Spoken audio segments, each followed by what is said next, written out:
नमस्कार. आज मी कलांचो हे झाड लावणार आहे. माझे ऑलरेडी कलांचो आहे. हे तुम्ही बघू शकता माझ्या बाजूला. ह्याला म्हणतात कलांचो. आता कलांचोचं एक मोठं वैशिष्ट्य आहे की हे सक्युलंट या कॅटेगरीत मोडलं जातं.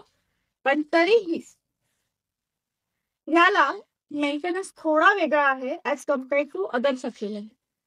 आणि ह्याचं दुसरं वैशिष्ट्य म्हणजे ते तुम्हाला वर्षभर फुल देत राहतं. त्यामुळे कलांचो हे माझं खूप फेवरेट झाड आहे. माझ्याकडे पिंक कलांचो ऑलरेडी आहेच आणि मी ऑनलाईन व्हाईट कलांचो पण मागवलेला आहे. तर आता मी आज हा व्हाईट कलांचो ऍक्च्युली हे व्हाईट पण नाहीये, थोडंफार पिवळं व्हाईट या कॉम्बिनेशन मध्ये आहे. तो एक काइंड ऑफ म्हणूया येलो कलांचो आपण लावतोय. तर त्यासाठी आपण पॉटिंग मिक्स बघूया आता.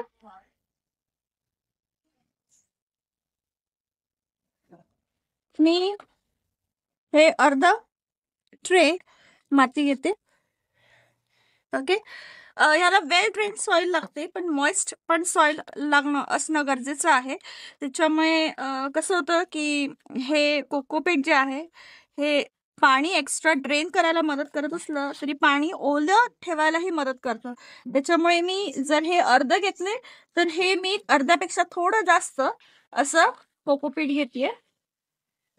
आणि गांडूळ खत मी थोडं जास्त घालते, कारण तुम्ही बघू शकता हे झाड जरा नवीन आहे, छोटा आहे, त्याला न्यूट्रिशनची जास्त गरज लागणार. तर मी थोडं जास्त कोकोपीट घालते. कोकोपीट नाही, सॉरी, शेणखत घालते. तुमच्याकडे गांडूळ खत असेल तर तुम्ही गांडूळ खत पण वापरू शकता. तर असं माझं हे पॉटिंग मिक्स तयार झालेलं आहे, सोपं आहे. ओके. आता मी तुम्हाला मागच्या वेळी सांगितलं होतं की बाकीच्या सक्युलेट्स मध्ये घालताना ह्याच्यात कोळसा घालण्याची वेगळी गरज आहे, पण इकडे तशी गरज नाही आहे, कारण ह्याला थोडं मॉइस्ट सॉइल हे नेहमी गरजेचंच असतं. त्याच्यामुळे मी याच्यात कोळसा घातलेला नाहीये. पण मी आता ही सॉइल घालते अशी.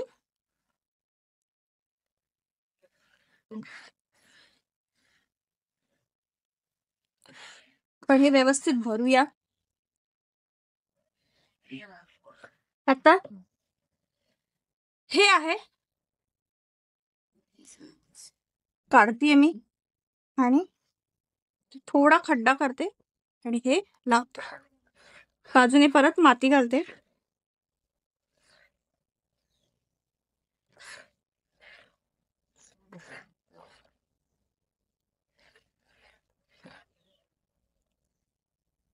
जरा दाबूया आपण.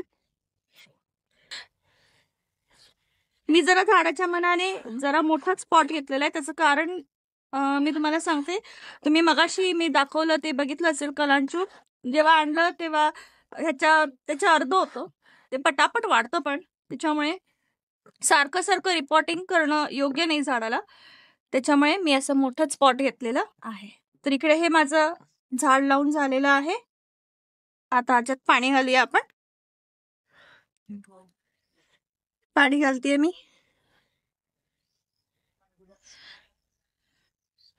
व्यवस्थित पाणी घातलंय मी, घालणार आहे मी पहिल्यांदाच घालत असल्यामुळे. आणि ऍक्च्युली हे असं मी पाणी घालून झालेलं आहे. ऑनलाईन मागवल्यामुळे या झाडाला बराच वेळ पाण्याशिवायच राहिलं असणार, ते तरी 4 दिवस लागले माझ्याकडे पोचायला.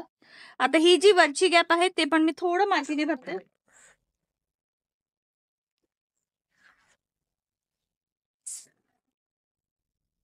असं वरचा लेअर. ठीक आहे.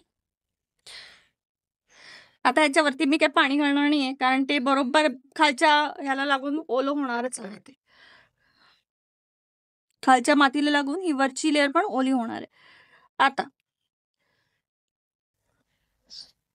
आता ह्या झाडांच्या बाबतीत घ्यायची काळजी. आता तुम्ही बघितलं असेल, मी बाकीच्या सक्युलेंट्सवर जेव्हा पॉटिंग केलं होतं तेव्हा मी इन्सिस्ट केलं होतं की याच्यावरती तुम्ही थोडे दगड घालणं गरजेचं आहे, त्याच्यामुळे रॉटिंग हा प्रकार होणार नाही. पण याच्या बाबतीत तशी काही गरजेचं नाहीये, कारण तुम्ही इकडे बघू शकता हा व्यवस्थित डिस्टन्स असतं मातीमध्ये आणि त्याच्या बुंद्यामध्ये. त्याच्यामुळे इकडे रॉटिंग वगैरे हा प्रकार नॉर्मली होत नाही. त्यामुळे इकडे तुम्हाला दगड घालायची अशी फारशी गरज नाही, पण तुम्हाला डेकोरेशन म्हणून घालायचं असेल तर तुम्ही हमखास घालू शकता. आता या बाबतीत घ्यायची काळजी.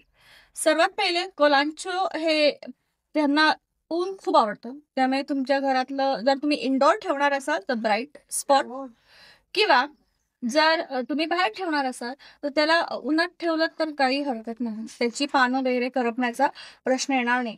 पण डिपेंड करतो की तुमच्याकडे केवढं ऊन आहे. जर तुमच्याकडे खूप ऊन असेल तर त्याला थोडा शेडी एरियामध्येच ठेवा, जिथे इनडायरेक्ट सनलाईट मिळेल. आणि जर तुमच्याकडे नॉर्मल प्रकारचं ऊन असेल, जसं 37 पर्यंत, तर तुम्ही ते बाहेर ठेवलं तरी काही हरकत नाही. दुसरी गोष्ट, ह्याची माती ही नेहमी मॉइस्ट राहिली पाहिजे, एकदम ड्राय होऊ देऊ नका. तिसरी गोष्ट, फर्टिलायझर देताना तुम्ही घरातलं कुठलंही ऑर्गॅनिक वेस्ट पाणीच्या फॉर्म मध्ये टाकलं तर त्याला भरपूर आहे. त्याला काही फारसं मोठे फर्टिलायझर्सची गरज नाही. फार लो मेंटेनन्स झाड आहे, ही पहिली गोष्ट. आणि दुसरी गोष्ट म्हणजे हे तुम्हाला सतत फुल देत राहतं, आणि याची फुलं ही फार वेळ तशीच राहतात. म्हणजे एकदा फुलली की ती 10-15 दिवस तर तशीच राहतात, त्यांना काहीही होत नाही. आता ही फुलं तर जवळजवळ महिनाभराची आहेत, त्याच्यामुळे तुम्ही समजू शकता तुम्हाला हे केवढं छान दिसत असेल. तर असं हे कलांचू आहे, पण लो मेंटेनन्स झाड, त्रास नाहीच कुठल्या प्रकारचा. फक्त मी सांगितलं तसं माती ही थोडी ओली राहिली पाहिजे. फर्टिलायझर तुम्ही लिक्विड फॉर्म मध्ये घाला आणि तुमचं सर्वात ब्राईट स्पॉट त्याला द्या. तर तुम्हाला माझा हा व्हिडिओ आवडला असेल तर तुम्ही माझा व्हिडिओ लाईक करा, माझं चॅनल सबस्क्राईब आणि शेअर करा. भेटूया पुढच्या रविवारी.